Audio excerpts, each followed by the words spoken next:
Alhamdulillahirobbil alamin. Halo sahabat muhasabah cinta, semoga kita semua selalu ada dalam lindungan Allah Subhanahu wa Ta'ala, amin. Sahabat muhasabah cinta, kali ini admin akan menceritakan kisah sang kiai. Namun, sebelum dilanjutkan ceritanya, dukung channel ini dengan cara subscribe, like, dan komen, hatur nuhun. Pagi belumlah terang, lereng Gunung Putri masih diselimuti kabut tebal, dingin masih menusuk tulang. Di lereng gunung sebelah selatan, nampak berjejer kobong pondokan santri tak teratur. Sayup terdengar suara wirid para santri di bagian tengah pondokan, rumah bambu yang tak sederhana, dinding yang dianyam dari bambu dengan rapi.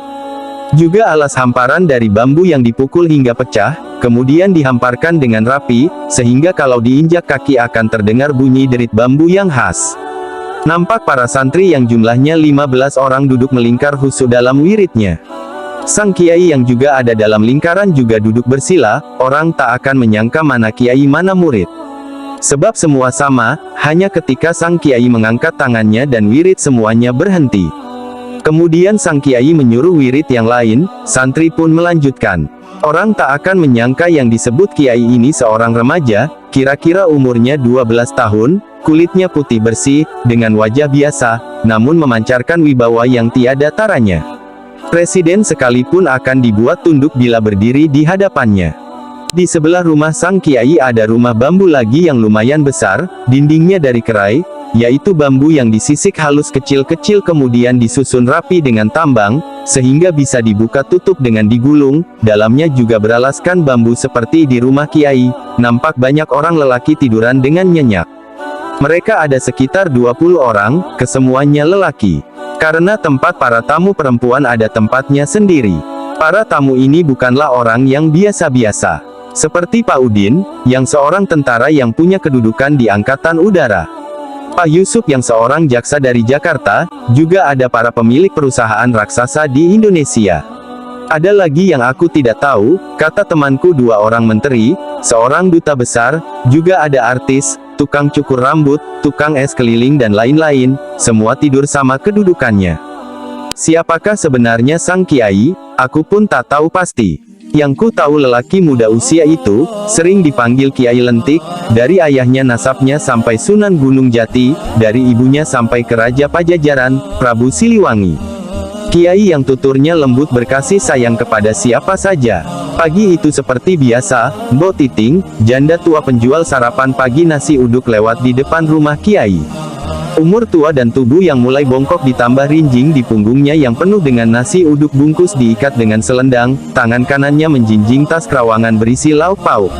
Seperti biasa pula, nenek tua itu berhenti di depan pintu Kiai sambil menawarkan dagangannya. Sekalipun dia tahu bahwa Kiai Lentik tiap hari puasa, nenek itu hanya menunggu Kiai menjawab teriakannya menawarkan dagangannya, "Meser Kiai, ndak bogah duit mbok." Dan cuma itu jawaban Kiai, sudah membuat girang bukan main, dan segera berlalu, tersenyum bahagia dan tak sampai setengah jam dagangannya sudah habis ludes dibeli orang.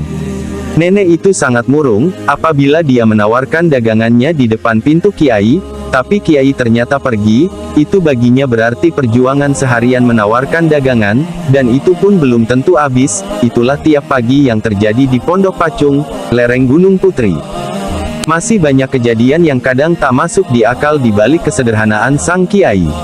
Waktu maghrib itu, santri yang menjalankan puasa, telah selesai berbuka dengan singkong rebus dan air putih. Seperti biasa juga kiai ikut berbuka dengan kami dengan beralaskan daun pisang singkong yang sudah masak dituang di atas daun pisang dan dinikmati bersama-sama sambil jongkok. Tak ada yang istimewa, tak ada pecel lele Lamongan, rendang Padang, soto Madura, soto babat, bahkan nasi pun tak ada.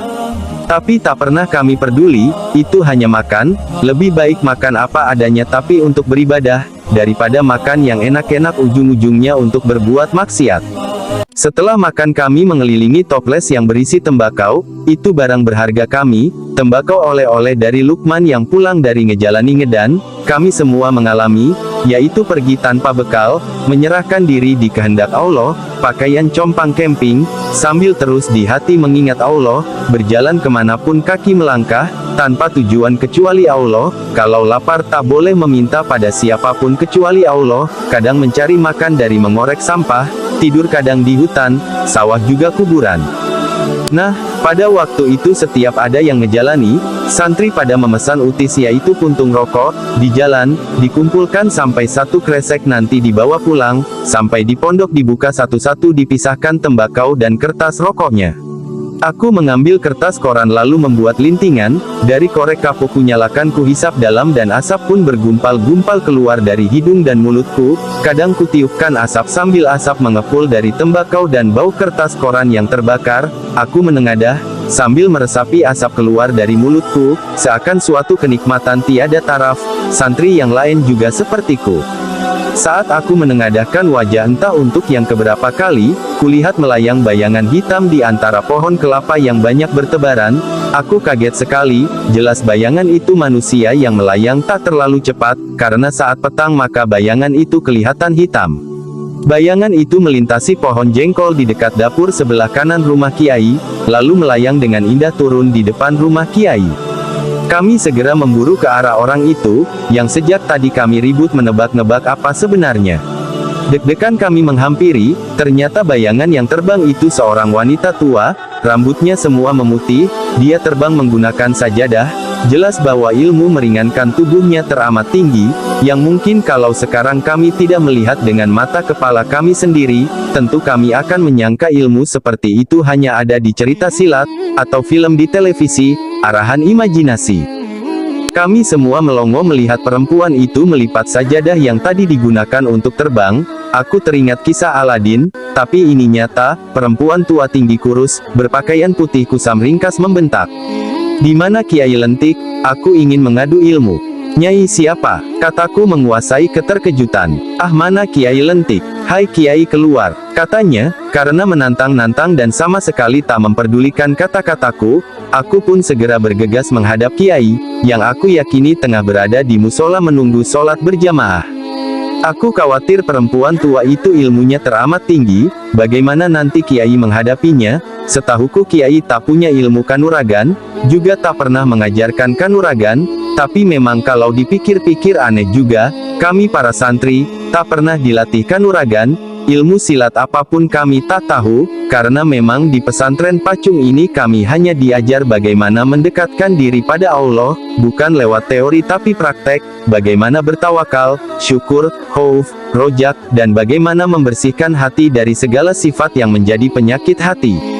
Tapi para penduduk sekitar juga para tamu yang datang, selalu berkeyakinan kalau pesantren ini adalah pesantren kanuragan, yang muridnya sakti-sakti kebal senjata, bisa terbang dan cerita-cerita yang dilebih-lebihkan, aku masih takut bagaimana jadinya kalau Kiai bertarung dengan nenek sakti ini. Selama ini yang aku tahu Kiai sangat menguasai ilmu pengobatan, sakit apapun, dari sakit gila, sakit luar, penyakit dalam, sampai penyakit kena santet, kena guna-guna kena jin, kena narkoba, semua bisa disembuhkan, orang pengen jadi lurah, camat, bupati, gubernur, sampai mau jadi presiden larinya ke Kiai, dan Kiai hanya mendoakan saja, tapi kalau ilmu kanuragan, aji kesaktian, aku tak tahu, aku jadi ingat ada seorang tentara mau dikirim menjadi pasukan. Pasukan penjaga perdamaian di Kuwait namanya Iqbal, dia datang dengan tamu yang lain mau meminta syariat ilmu kekebalan, dia ngantri dengan tamu yang lain lalu menghadap Kiai, pas giliran si Iqbal, Kiai bicara sebelum Iqbal ngomong. Begitulah Kiai selalu tahu maksud kedatangan orang sebelum orang itu menyampaikan maksudnya. Bahkan tahu hari, tanggal, tahun kelahiran serta siapa bapak ibunya. Bahkan orang itu habis melakukan maksiat apa Kiai pun tahu, dan kadang diucapkan Kiai tanpa tedeng aling-aling. Begitu saja mengalir. Aku jadi ingat waktu aku pertama kali datang ke tempat Kiai. Kiai mengupas aku habis-habisan tentang pacar-pacarku. Apa yang kulakukan dengan si Hani, dengan Uni, dengan si Dia, dengan si Fatih, Dina, semua disebutkan satu-satu oleh Kiai plus nama orang tua gadis itu. Jelas membuatku jengah, malu dan aku yang sebelumnya datang ke pesantren ini karena bekerja yaitu membuat kaligrafi dari semen, akhirnya memutuskan untuk mondok dan belajar ilmu dari Kiai.